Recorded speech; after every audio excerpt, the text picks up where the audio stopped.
مع الله في لألآت النجوم وحبك الغيوم وضوء القمر۔ عزیز ناظرین کرام، السلام علیکم ورحمۃ اللہ وبرکاتہ۔ میں آپ کی خدمت میں حاضر ہوں پروگرام سنہری باتوں کے ساتھ، اور آج کی اس مجلس میں ایک سائل کا سوال ہے۔ وہ پوچھنا چاہتے ہیں کہ میں بینک سے گاڑی لیز پر لینے کے بارے میں معلوم کرنا چاہتا ہوں۔ یعنی جو لوگ بینک سے گاڑی نکلواتے ہیں اور پھر قسطوں میں پیمنٹ بینک کو کرتے ہیں، جس کا دورانیہ مختلف مدت کا ہوتا ہے، یعنی 3 سال، 4 سال، 5 سال، اسی طرح بینک گاڑی کی اصل ویلیو سے زیادہ قیمت لیتا ہے۔ کیا یہ جائز عمل ہے؟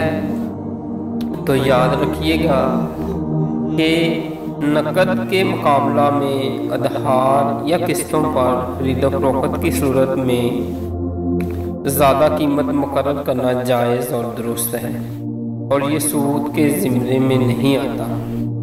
پوچھے گئے سوال میں بینک سے گاڑی خریدنے میں درجہ ذیل شرائط کا لحاظ رکھنا ضروری ہے۔ نمبر 1، بینک گاڑی شو روم سے خرید کر اپنے قبضے میں لے چکا ہو اور پھر دوسرے عقد یعنی معاہدے کے ذریعے گاہک کو فروخت کرے۔ نمبر 2، اول مجلس عقد میں ہی یہ طے کر لیا جائے کہ یہ معاملہ ادھار یا قسطوں پر ہوگا۔ نمبر 3، ہر قسط کی مالیت طے کر لی جائے۔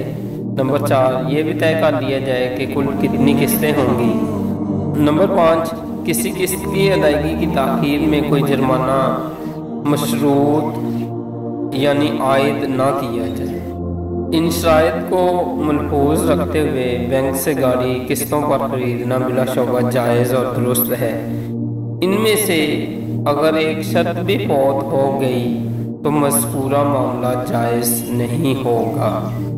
اللہ تعالیٰ ہمیں دین کے ہر عمل کو سنت کے مطابق کرنے کی توفیق عطا فرمائے۔